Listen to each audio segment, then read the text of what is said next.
आहे फुल हे आहे ना म्हणजे हम्म. फुल एक स्क्रीन मिनिट. झालं. एक मिनिट, मी दुसऱ्या टॅबवर आहे. Just give me one. Full screen, yes, full screen. ठीक आहे. हा. ओके. वेट करायचं. हा, थोडा वेळ.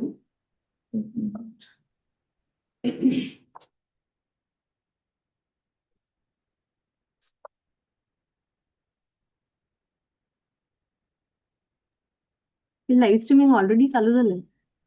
चालू झालं. हो, इथे आले ना, this meeting is being live streamed. Okay, एक मिनिट. मी एंड करू का? एक मिनिट. वेदांत आहे का रूम मध्ये? I think she is, but ठीक आहे not. Hello.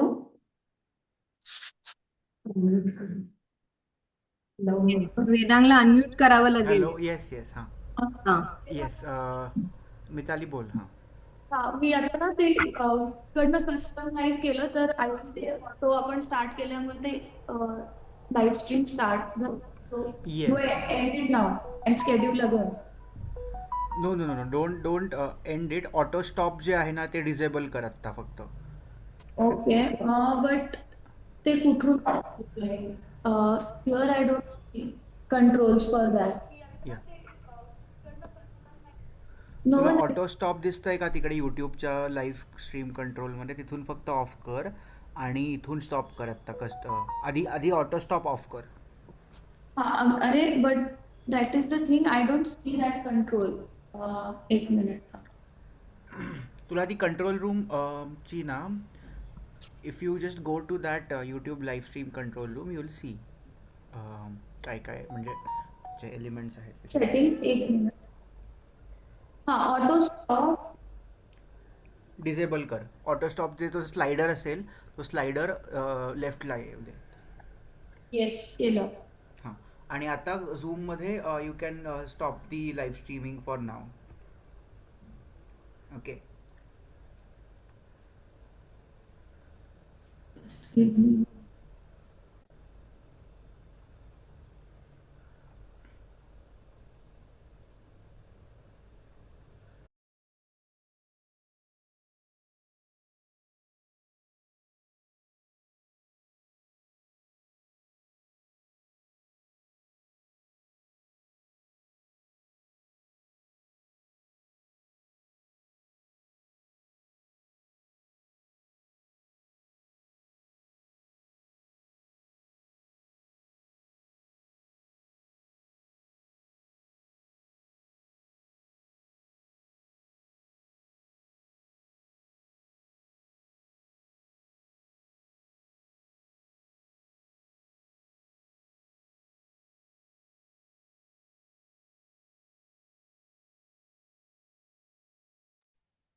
Good afternoon, everyone. Welcome to today's session, and let me briefly introduce our speaker for today. Pradnya Aradhye, my colleague, is a speaker. Pradnya at Venture Center, she's responsible for technology marketing, establishing industry connects, lead management, and deal structuring as part of the TechX.in team at Venture Center. This is the team which is hosting today's Only One Theme talk series and the sessions under that. Pradnya is a registered technology transfer professional, which is an international accreditation distinguishing her as an individual who has demonstrated competence in the profession of technology management. Prior to this role in tech transfer, Pradnya was bioincubation manager also at Venture Center. She has close to 5 years of experience in this role. In this role, she played a very important part in setting up the bioincubator at Venture Center, where she was also actively involved in mentoring of entrepreneurs. She has mentored and worked closely with startups working in medical devices and diagnostics to secure various government grants and funding. By training, Pradnya is a MTech in biological sciences and bioengineering from IIT Kanpur. So with this brief introduction, Pradnya, welcome to the session, and I'm going to hand over the session to you. Thank you, Mugdha. Welcome all. I'm just sharing my screen. You just let me know if you are able to see it or not. Yeah.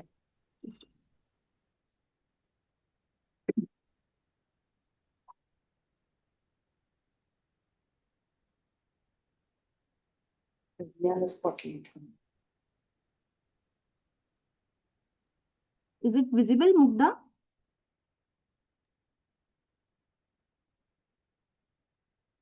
Can you see? Yeah, it's You're visible. on mute, Mugdha. Visible, not Yeah. full screen yet. Just I'll go full just, screen. Yeah. I'll just go full screen. Is it now? Yeah. Okay. So welcome all and good afternoon all. Today I'm going to talk about technology marketing and advancing lead closer to deal making. I have split my presentation into four subsections, namely technology marketing and its role in technology transfer. Second, a very important aspect of technology marketing, that is communicating value proposition. I'll also try to show best practices in the industry in general terms of marketing and sales, which you will be able to probably relate to while doing technology marketing as well. Then I will get into another segment where I'll talk a little bit about the sales funnel, about advancing the leads, how a systematic sales process or a marketing process can be put in place. And finally, I'll talk about our own experience in technology marketing. I will try to elucidate few examples that we have already done for marketing and deal making effort. Here on the screen, you can see on the slide, there are many roles that a TTO office plays, a technology transfer office plays. It could start with awareness, training, enabling policies, identifying sourcing technology assets, IP protection and management, patent analytics for decision support, technology translation and readiness. These days, many technology transfer offices globally, they also offer this innovation or POC funding to enhance the technology readiness. Then comes technology assessment, then technology marketing, which we are going to delve into more detail, advancing a lead closer to deal making. Then there are certain agreements that are required to be done before we do a deal. There are various deals that can be done. Technology transfer deal structures are also prepared. Technology valuation. This is to back up some of your thought process in terms of the worth of the technology in transaction. What kind of a deal you can make basis the valuation that you have done. Then negotiations happen, a deal is closed. Beyond that, there is post-deal contract life cycle management. And there are many other models which are used for technology commercialization. Today, I'm not going to discuss those. On the right-hand side, you can see broad categories under which these activities can be classified. IP protection and portfolio management, then valorizing technology assets, technology marketing and transactions. So I would like you to focus on this box, technology, marketing, and transactions. Now, let us see what kind of skill sets a technology transfer professional is required to carry out these activities in a TTO. You will see that on top of the skill sets would be actually doing a good value proposition analysis. What that is, I will explain in my consecutive slides. I have included that section in my today's talk. Communication skills, they are very important. Communicating effectively with your clients is very important. How you are communicating, what you are communicating, it becomes very important in decision making for the client, the customer here. Then to create and build a relationship, to take ahead the conversations with the clients whom you have been talking to, all become a very important part of the activity in advancing a lead to making a deal.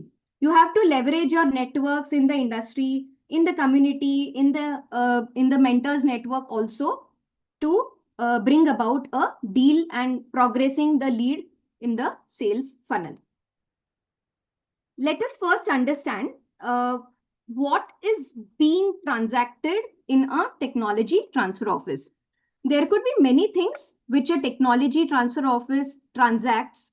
For example, data. There could be samples, But today, I will keep my focus on technology package and in that also upon two important things. One is know-how and another is patent. Let us look at know-how first. As defined by Dr. Premnath, know-how is essentially a recipe. It is a recipe to do something and which is of general use. So it's knowledge of how to do a certain task or carry out a certain process or make or produce something useful. You can have two ways of going ahead with know-how while you are doing the transactions. You can publicly disclose what is the know-how, but by doing so, your know-how is freely available to anybody. So there won't be a case for transacting it to a licensee. Whereas if you disclose this know-how under a confidentiality agreement, you have a right to enforce this confidentiality agreement, and then there is a case for transacting this with a licensee. Now let us look at patent.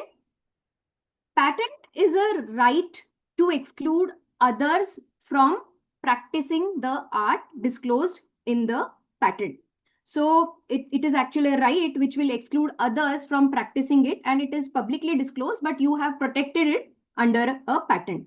So these two are different asset classes which are transacted, know-how and patent. Now let's look at possible combinations of this. The reason for discussing this has come up in various conversations that we have had in the past with innovators, even with funding agencies, is and the R&D organizations, academic organizations, there is a misconception that there is a one-to-one relationship between a technology or know-how and a patent. But in reality, there is not any such actual one-to-one relationship. In fact, it is very complex in a way that both are related to each other. So if you can see on the chart, there could be few situations where you could have know-how and a patent. So know-how, that's a recipe, and patent to go with it, which protects some part of that recipe. You could have a situation where there is no know-how, but there is a patent, and the licensee would have access to those patent rights. That could also be transacted. There are also cases where we have seen that there is no patent, but there is a know-how. These technologies can also be transacted. And if there is no know-how and no patent, obviously there will be no deal. There is nothing to transact. So in most cases, when you are licensing a technology, what is being transacted is, number one is know-how, where it is presumed that you have freedom to operate.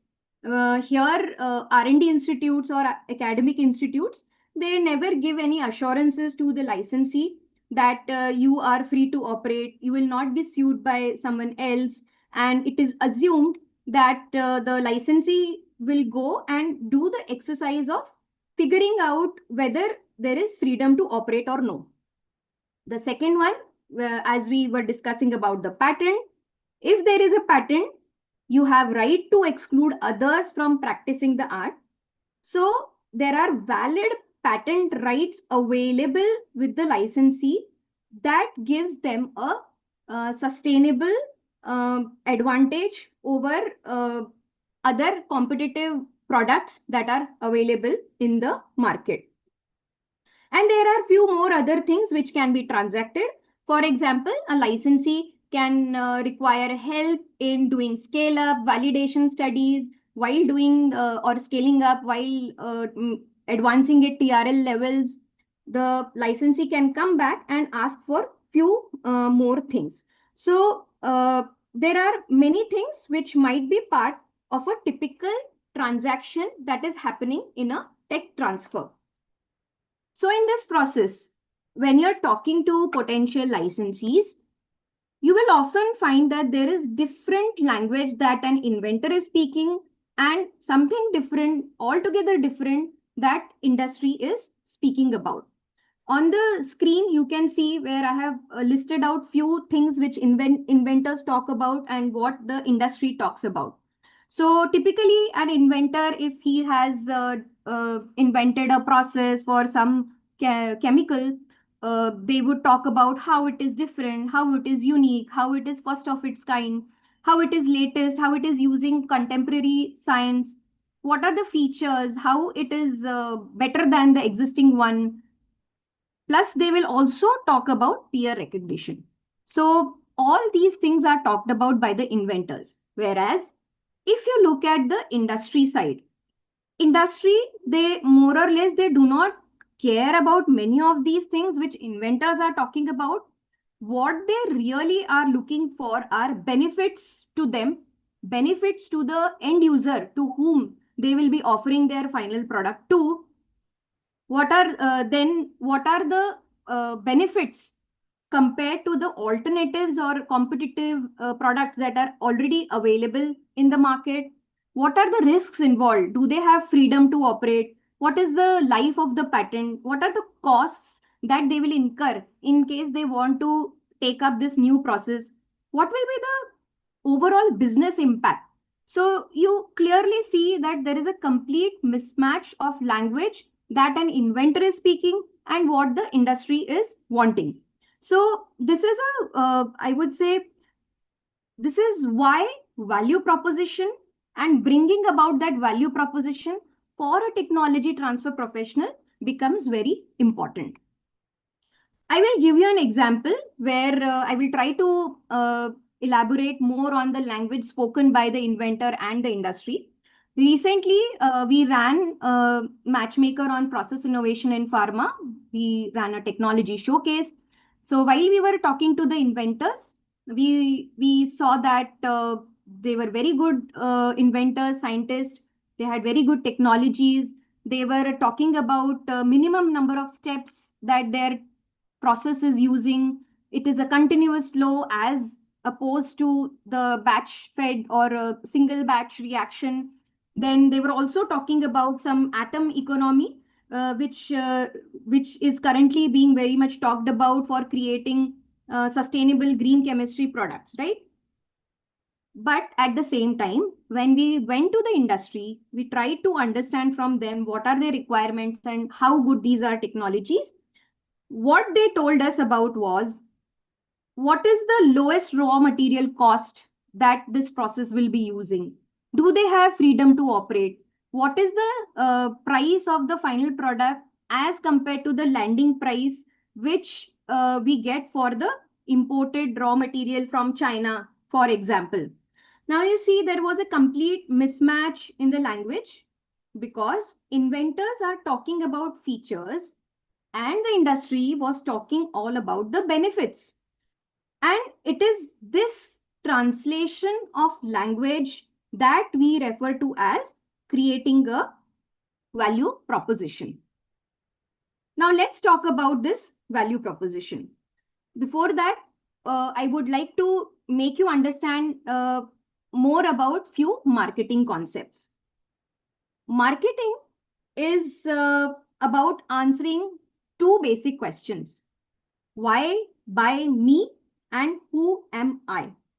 So when why buy me, it becomes so clear that consumers, they do not need to write the line at all. Then it becomes a brand. So when you see a symbol of Tata or Mahindra, they do not need to explain why buy Tata or why buy Mahindra.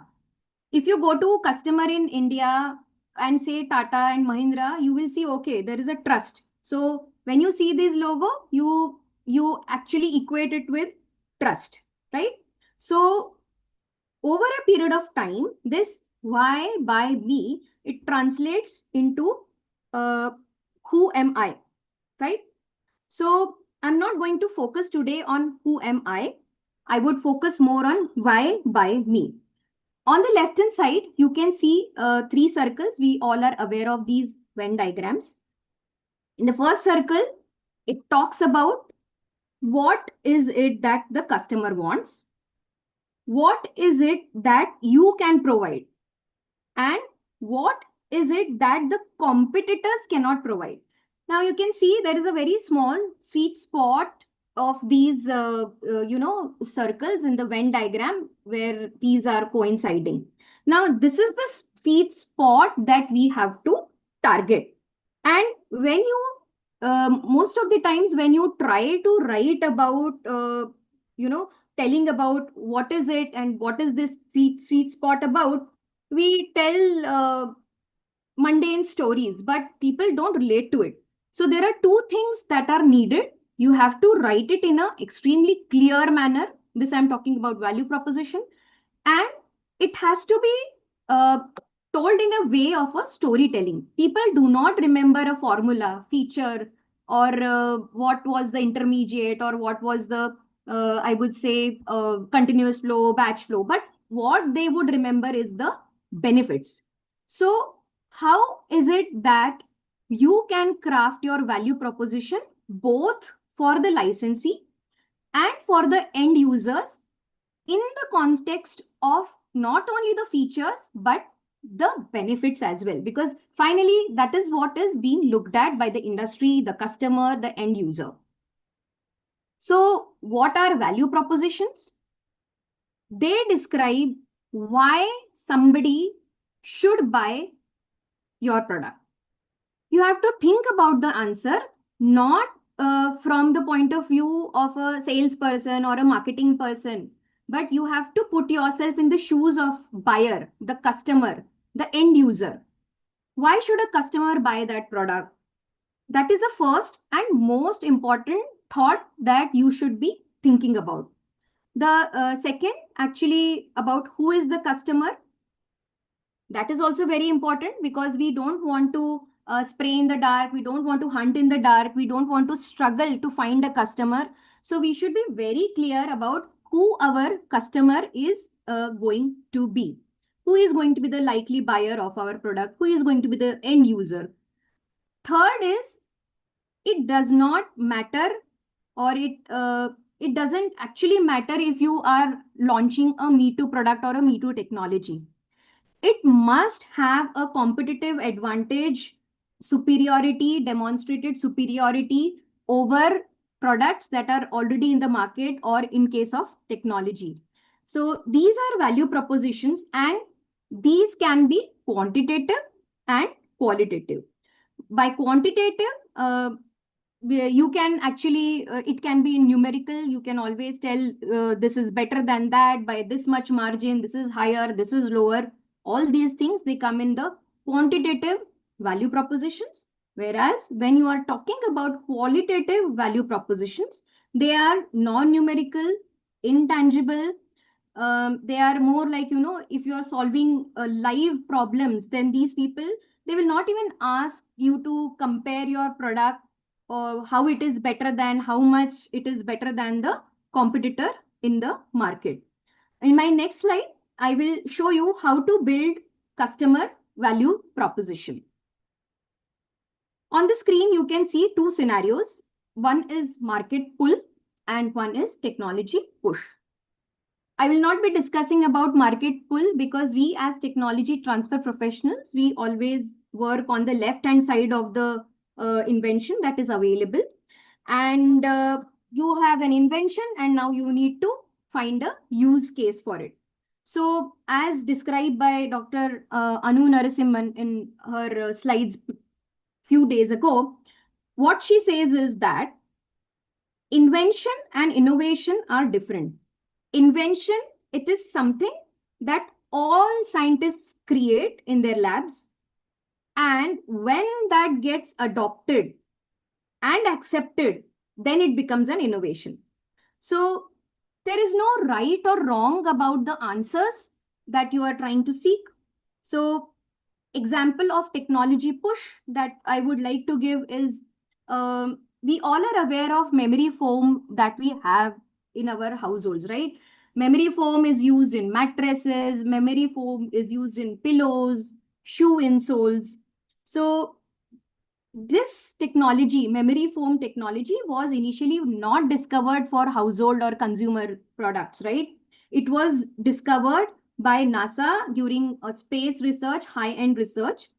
But they had to find I would say, customer. They had to find, that was a technology push that was given, and now we can see that technology in our households. So once you have a technology, you have to go looking for a use case.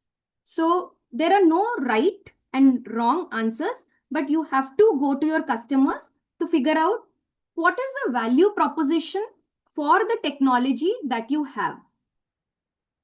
So very simply put, if I simply put the value proposition, value is the usefulness, worth, relevance. So it has to be relevant to a customer segment. I'll give you an example for this.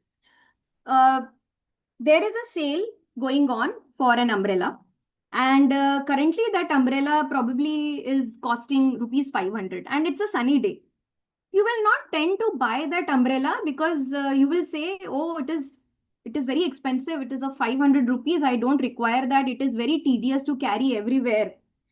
Whereas if there is a storm, you are wearing an expensive dress, and suddenly it starts pouring. What will you do? Same road you are traveling, you see the sale, you will not care what is the price at which that umbrella is being sold. So what you will do, you will happily buy for 500. Even if it is for 600 or 700, you will go and buy that umbrella because you see value is higher than the price. So you are not giving importance to the price, you are giving importance to the value here. So here are certain key components when you are trying to craft a value proposition. This is more from a marketing perspective, but we can fit this for our technology marketing purposes as well. So when there is a product that has been developed, how the performance is better, what are the quality, what are the features, is there a brand associated with that? That has to be put in the value proposition. It could be price, it could be fair, it could be cheap, it could be reasonable, it could be consistent. So it could be any price. So there is again no right or wrong about the price.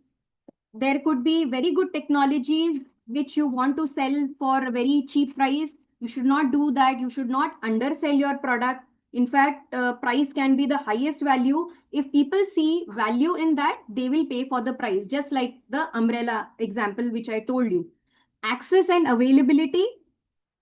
If there is a licensee who has come to you for a technology license, and there is a possibility or way, or you keep a door open to transact once again with that client for doing further IP. If you do any technology advancement, that is always an added advantage for the licensor who is transacting the technology to the licensee.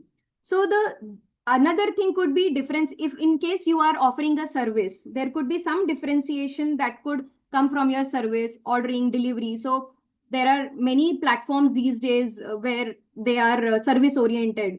So there could be some advantages that you are offering over other competitors in the market.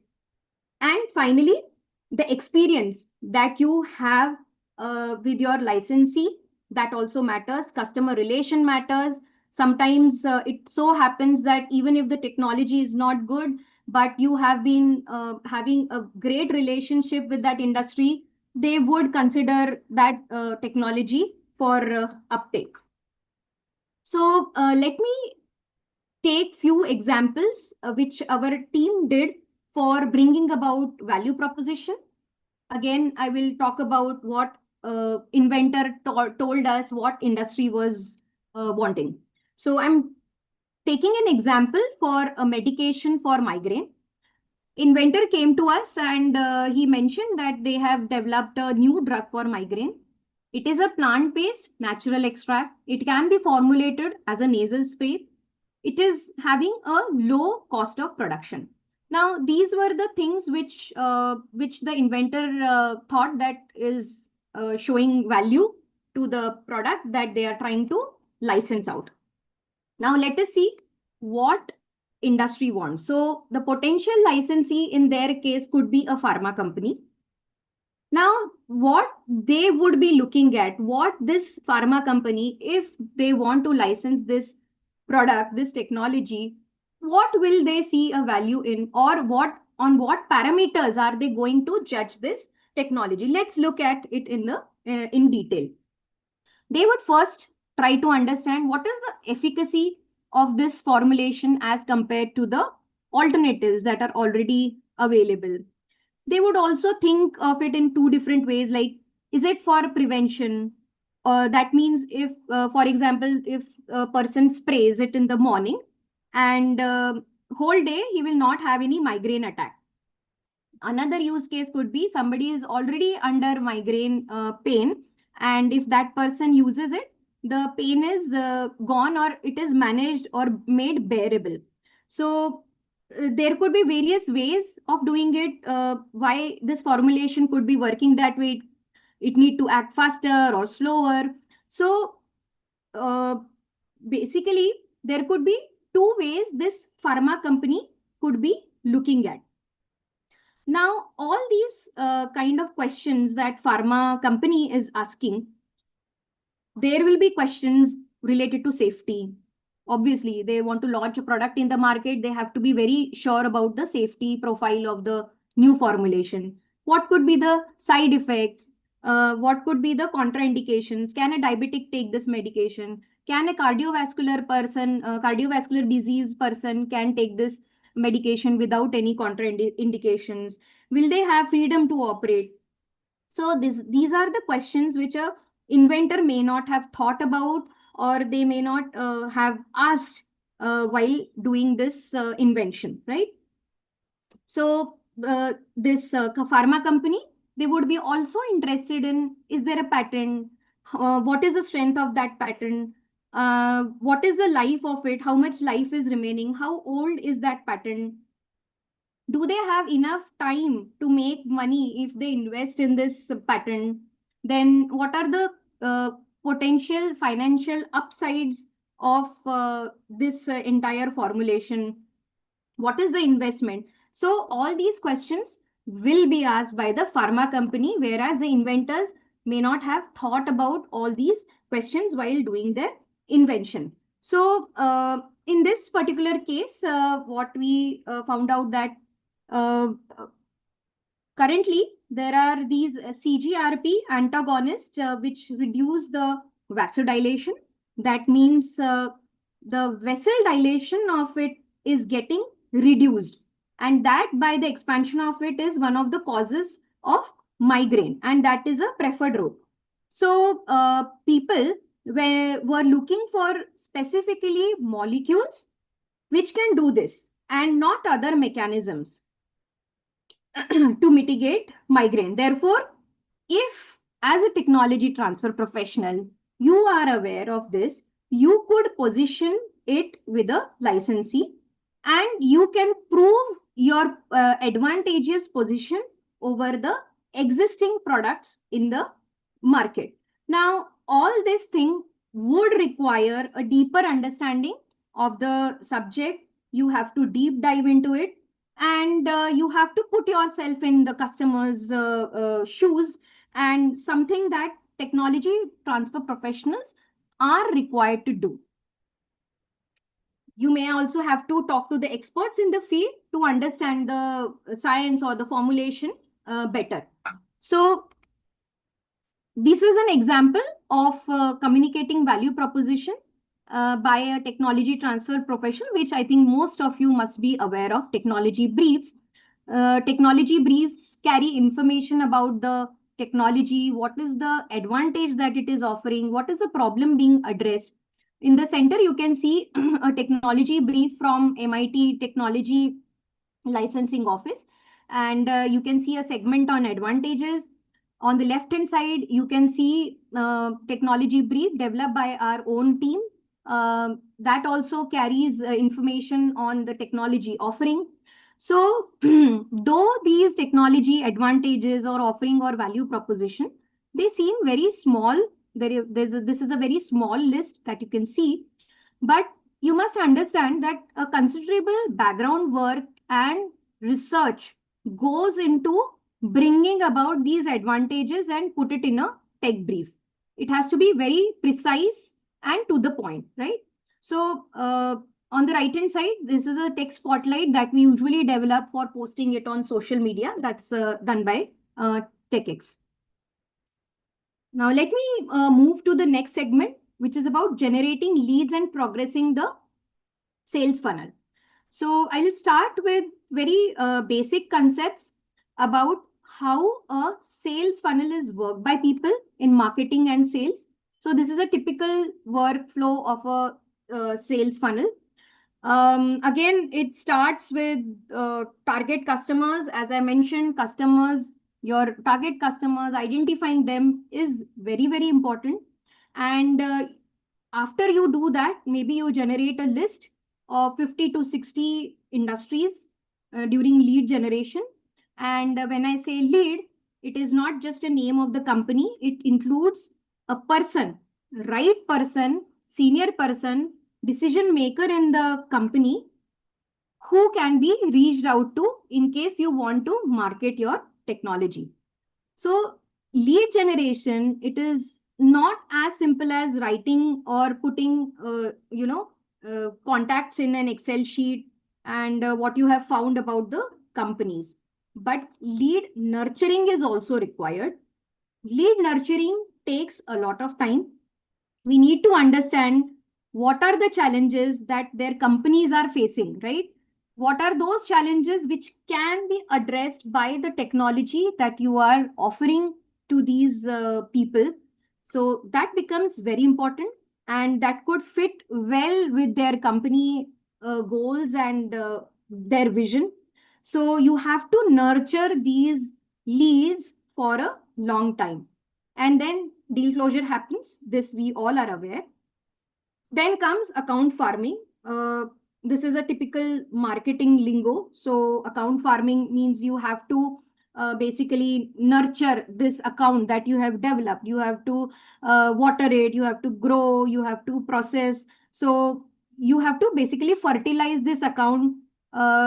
So for example, if you've already transacted a technology with one industry, they would have certain bases or certain level of confidence and trust in you that, okay, they bring good technologies. So that account, if you make, I would say, fertilize, that is going to be helpful in the long run.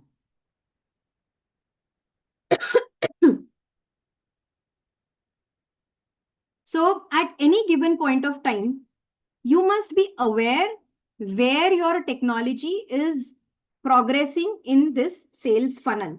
So you can keep a track of it. There are many things or many softwares. There are many ways in which you can do this to keep track of it. And nurturing, it has to be done. The process has to be followed. It could be phone calls, it could be meetings, or even an email. So all these have to be done while you are doing marketing of your technologies. And where is in your sales funnel is the challenge, like where are you facing trouble? So this is a typical sales funnel, and on the right hand side there are pipeline stages. So very often what we find is that there are many leads, lots of leads, but they are not qualified. What do I mean by a qualified lead is somebody is willing to meet you, somebody has reached out to you, somebody has written to you, so that becomes a qualified lead. That lead, you take it up, you do initial meetings, you define what their needs are, you make an offer, what is the technology offering, what is there to transact. Then if both the parties are interested, the negotiations happen, final proposal is sent, a deal is closed. So this is a typical sales funnel. So you must understand and identify where you are facing challenges in this sales funnel to do effective deal making while doing technology marketing. I would now progress to next segment, where I would give you examples of finding and progressing leads for marketing, the know-how or IP. Before that, I would tell you few principles of technology marketing. On the left hand side, you can see ways of passive marketing. We also call it as pray and pray. On the right hand side, there is targeted marketing, or we also call it as active marketing. Now, spray and pray, most of the technology transfer offices and most of the technology transfer professionals, they do. That is, the technology is posted on various websites, portals, online databases, then innovation marketplaces, social media, mailing lists, advertisements. This is passive marketing. Whereas when you do a targeted marketing, it involves finding the right people to send information to talk to approach. You try to get connected with decision makers in the identified companies. You have to identify right companies. You can have referrals from industry experts. You can run industry specific tech showcases. As I mentioned, the pharma process showcase, we run various more, and I'll show one more example of showcase in my next few slides. Then you can write articles in industry magazines. You can attend trade shows, industry conferences where these industry people come and inventors can go and pitch their technologies too. So all these are part of targeted or active marketing. So there are certain approaches that can be taken for doing targeted marketing. You can tap on to your inventor network, connects made by inventors via conferences. You visit various conferences, the R&D people, they can go there, they can connect to people and try to market the technology. If you know players in the field, existing in industry players, those who are filing IP, those who have talked about interest areas, you can approach them. You can also leverage personal networks while with the senior professionals in case you have any relevant industry connects through your personal networks. Industry specific showcases, definitely that's a way. And you can do concept selling to founders and the board members. So we have already looked at technology showcase. I'll just explain you how we do that. This is an example of excellent example of targeted technology marketing. What we do as TechX is we identify a theme that is industry specific theme. We identify, we call proposals. Then we are getting submissions. We put together an advisory committee who help us to shortlist the proposals, the technology submissions. Then we work with these technology providers, basically the innovators from R&D institutes, to curate their pitches. Now, what is the methodology that we follow for the final tech showcase, where we invite industry participants to check out the technologies on offer? It is a focused industry specific technology showcase. We explain it in a very simple language, minus the jargon. We curate the cohort, we curate the industry experts. We highlight points that industry experts say are important because that is what the industry is looking for. Remember, inventors talk something else, industry wants something else. So we try to bridge that gap. We directly talk about value proposition, and we invite industry professionals through networks of industry experts. So this is one of the format which has worked for us because it, I would say, it at least we have a better chance of getting a hit when you showcase a particular technology to a cohesive group of industry people who have come for a particular theme of that technology showcase that is being organized. So we maximize the chances of getting hits here. So with this, I would like to show an example of how TechX works with their technology marketing and sales funnel, how this has happened over the years. This is a cumulative number. So basically, this is similar to what you saw previously about the sales funnel, which I was showing you few slides back. So total number of 118 technologies were marketed by us, and it brought about close to 300 expression of interest. They were qualified to 244. Finally, we were able to develop 64 term sheets, and 30 deals were closed. So that is roughly 10% of what came in at the top of the funnel. So these are just representative numbers, but the idea is to systematically do this, and you can do this in Excel sheet or CRM as well. So with this, I would come to a closure of my talk. For extra reading, in case you are interested in diving deep into the subject which I just talked about, because of paucity of time, I couldn't go into details of value proposition and marketing.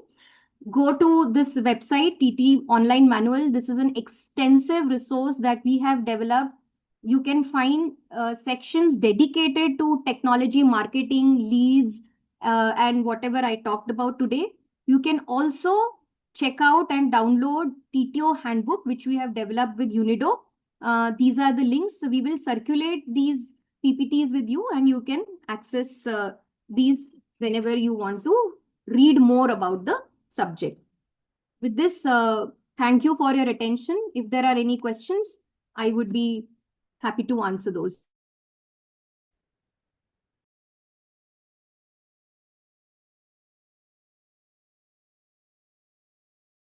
Hello, Pradnya. There are a few questions in the chat box.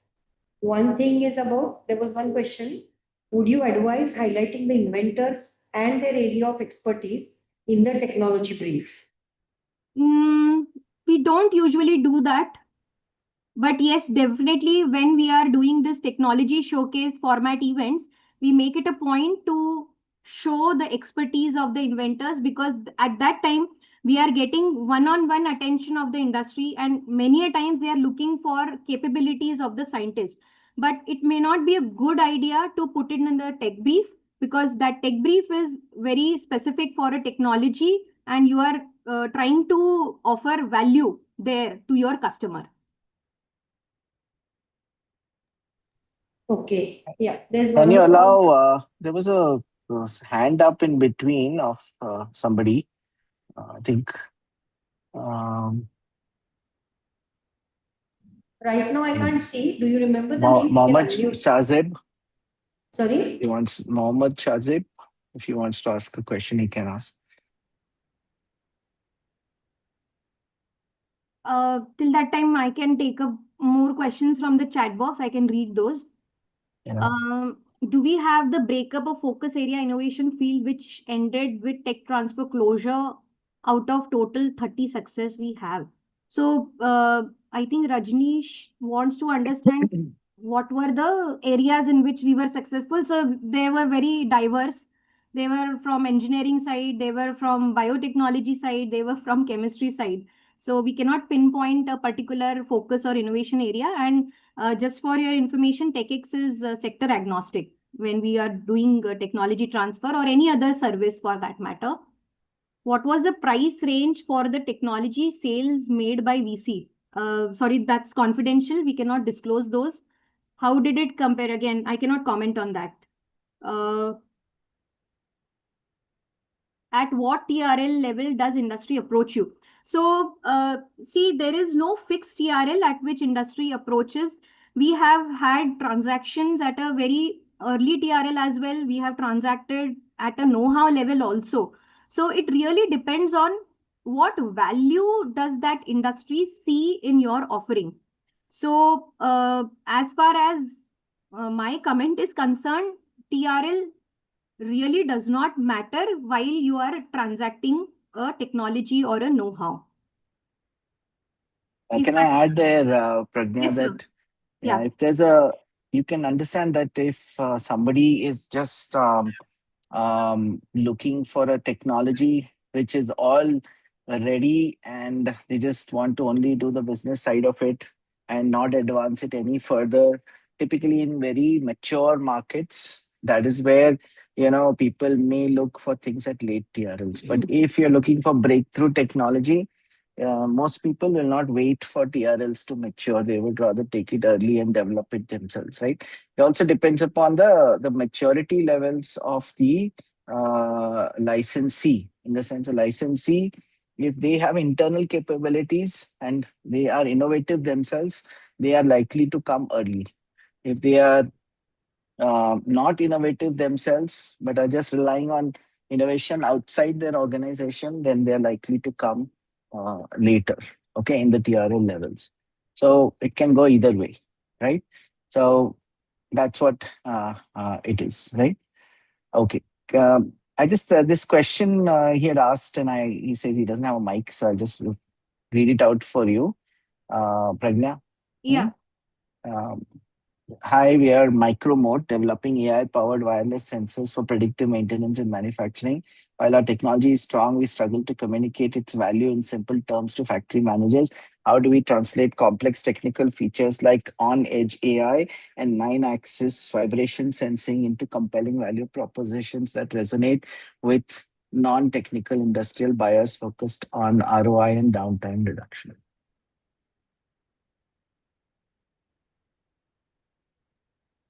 You want to take that up? You want to take that up, or shall I answer? Okay, so let me give it a quick shot. Yeah. So, for example, if you are having on edge AI, right, on a device, what does it help you do? It doesn't necessarily need you to be on the network, have a cloud system to interact with. You can have a portable system which will quickly give you AI based results and so on and so forth. Those are the value propositions that people are interested in, right? If you say on edge AI, that means nothing to somebody who is not in that field. But if I say that, look, if you were to go to the cloud and come back, the reliability will be lower, it will not work everywhere, it will be slow, whereas mine will work fast, it will be reliable, fast, all that, that makes a difference. Or my cost is lower. So you have to basically, for everything, it's actually possible to create that value proposition clearly. The problem is many of our technical people tend to get stuck on just the technical features. They don't talk about the benefits. Okay. Suppose you are saying, say, 3-axis vibration sensing, there is 9-axis vibration sensing. Translate it into what result it is going to mean for somebody, in terms of their ability to say, detect a maintenance problem, right? And that is what people would like to hear rather than just technical wizardry. Okay. Okay. I think that's okay. So will you take up the next question, Pragna, from the chat box? Sorry, you're on mute, Pragna. I'm so sorry. If I have identified the companies who are the appropriate decision makers, job title I can communicate with. So typically, they should be CTOs, CSOs, or high level marketing VPs and of those levels, because that is where it makes an impact. If they are convinced, they would definitely encourage their team who is working under them to interact with the tech transfer professionals for more details. But you should be targeting the levels of CTOs, CSOs, marketing VPs, and all those people. Can you guide us for market survey? Uh, can you please elaborate what kind of market survey, Bhavesh, you are talking about? You can put it in the chat box. Till that time, I'll take the next question. How technology marketing may be different from product marketing. So technology, sir, would you like to take this up? Technology. Sorry, can you repeat the question, please? How different is technology marketing from a product marketing? Okay. So one of the things, when you're talking about products, sorry, there's something to be some disturbance, right? So I'll just want to let me just see. Okay. When you're talking about products, you're very often talking about something where the customer can visualize what exactly they're going to get, right? So they will see something in front of them. There will be a price point. There will be some data sheets and so on and so forth for the product and the customer offering, which may include the product and other things as well, right? So it is a little easier to sometimes articulate the value proposition. When you're doing technology marketing, there are two important aspects. One is that, first of all, it is still at a stage of a technology. You may or may not have conceptualized the final customer offering. It might be this, but you don't know exactly that. It's still being advanced. But the second more important thing is that typically when you're doing technology marketing, I think I'll explain this with a specific example. Just imagine you are doing a product which is going to be sold eventually to a customer, and in between there's a manufacturer. The technology license and the marketing you are doing is to the manufacturer and not necessarily to the end user of the product. So there's two levels of understanding value propositions that you need to do. One, which is for the manufacturer to understand what value they are creating for the end user, and the technology licensor to explain what is the value you're creating for the manufacturer, right? So let's give you a specific example. Okay. So let's take a product, let's say in the market, which is meant to be a skin cream. Okay. That skin cream product, which is in the market, you're going to sell it to the customer saying that this is going to help you reduce your acne. Okay. And that's the value that it is going to create, right? Now, the manufacturer who's going to make it, he's your licensee. It's not the final end user. That licensee has to understand clearly, okay, how is that product differentiated from, say, any other product? Okay. Or will they be able to price lower? Or will they be able to get a premium on it? Right? Those kind of things. So the kind of questions that a licensee asks, okay, might be slightly different. They may ask, can I make it with my current setup? Okay. Do I have access to the raw materials? Those kind of questions. So technology marketing needs you to think not only in terms of value proposition to your licensee, but also your value proposition to your end user. When you're doing product marketing, you're talking about mainly value proposition to your end user. I hope that answers your question. Yeah. Continue, please, Pradnya. I think you keep track of the questions if you don't mind. Yeah. I'm answering few which I can write. So I'm just doing There's it. one online, I think Havish wants to ask, so I'll let him ask. Okay. You should have got, yeah. Go ahead, please. Yeah, thank you. It was nice presentation and very informative. Just I want to have because where most difficult thing is to have a market size and survey. Suppose we have one herbal product. Okay, there are a lot of products are available. We know it's not easy to get what will be the size, who are the competitors. Sometimes when we search online, we are not able to get it appropriate details. Yeah. So So we run a separate session on market research. This will be a little out of scope, but let me just tell you that typically there are 2-3 ways of doing this. What you're talking about is called secondary market research, using data which is already available outside. Okay. But there's also primary market research where you can actually do ground up number crunching based on the number of users that are there in a given city, and then take it, then add up the total numbers, okay, from bottom up. Now, what we typically do is you'll do multiple methods of doing market research and zero in roughly on a range which seems reasonable. Okay, so that's the practice normally of how market research and sizing is typically done. So there is you have to try different ways.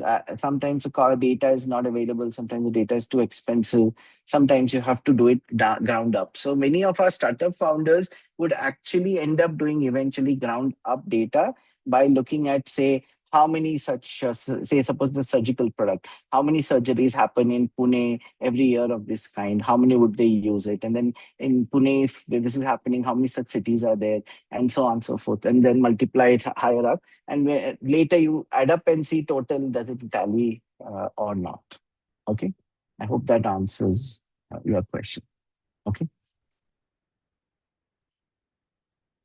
Your question, Pragna, is there any question remaining? Yeah, I'm just let's quickly finish it. Yeah. I also need to step out. How important demo of tech to build trust in market before putting in for sale? So what we have seen is sometimes demo is required only when there is a certain level of interest being shown by the industry. In the first go, when we are trying to contact industry people, they will never ask for demo. But for sure, if they want to make a decision of go or no go, demo will be definitely required. And we have conducted or facilitated demonstrations of various technologies at their own site where scientists have developed in their own labs. Industries went there, they got convinced, and they did a deal. So demo is important, but not in to start with, I would say. When is CRL of technology important? CRL, just to so people talk about various other axes. So TRLs are primarily just for technology readiness, right? Whereas there are other axes which are available, which people can use. For example, Niti Aayog put out a report which has something which talks about a commercialization matrix. Okay, where TRL equivalent is one x-axis, and then there is another let's say a y-axis where you can see, you know, you can try and map out where your idea stands at this stage.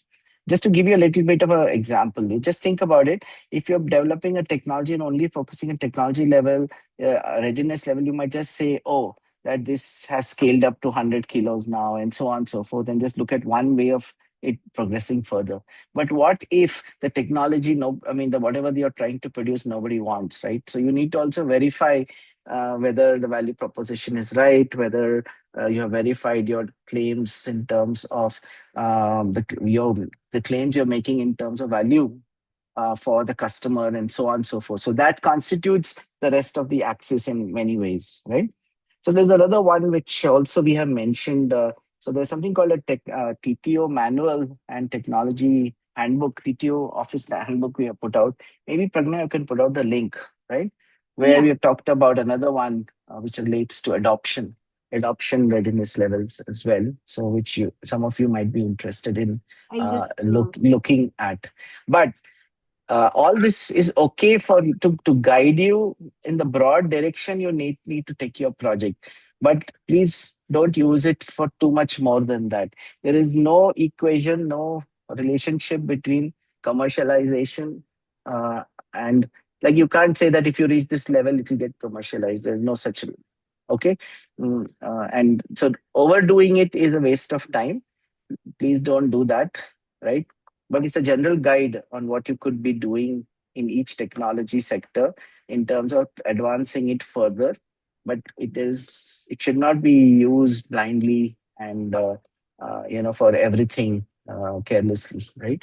You can take a very breakthrough technology and commercialize it at even TRL3, right? So there's no problem there, right? It just depends upon whether it's in demand or not.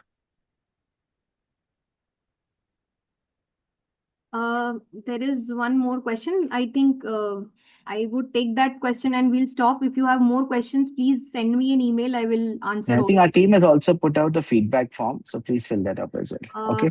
Yeah, go One ahead. last question I'll take from Bipin Deshpande. What percentage of cases did the price at which the technology was sold actually cover the cost of technology development? Based on the data, is it worthwhile to develop a new technology? Is it 0.5x, 2x, 3x, 10x? Bipin, I would like you to attend why you should license a technology, that session. That would make things very clear why you should develop a technology and why you should put it out for licensing. Yeah. Maybe I can add a couple of points here, Pragna. Yeah. See, the thing is, one of the things to remember is that your buyer of your technology doesn't care what it costed you to make the technology. Okay. So it is not important for them if you spent 1 crore, but they think it's worth only 10 lakhs. That's all they will pay you. Okay. So it's this whole, it's your commercial decision whether it is worth doing a particular technology development or not, and how much money to spend on it. Right.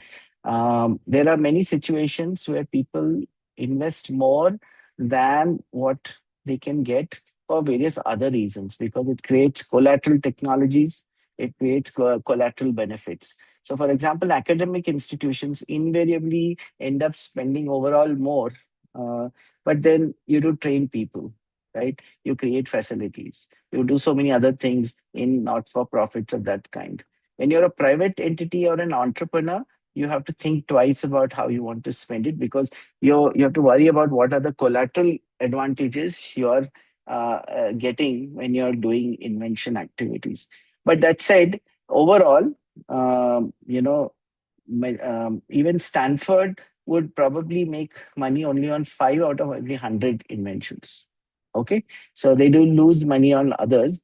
The trick is to find those five which make a lot more to cover all your costs, right? And give you a return on the rest of the investment you have made. So it's a portfolio activity if you're getting into inventions, right?